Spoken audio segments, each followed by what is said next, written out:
శిరసు సింహాసనం పొందిన చంద్రుని గౌరవజనం నిన్నే చేసింది వేళ కోళం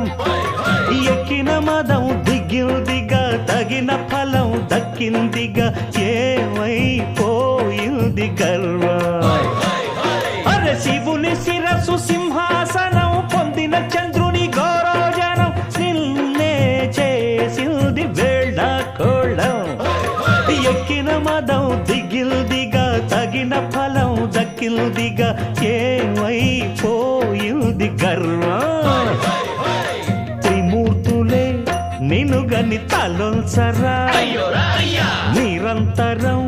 మహిమను కీర్తించరా నువ్వెళ్తనే అహం నువ్వే దండిల్చరా దండాలయ్యా ఉండ్రాళ్ళయ్యా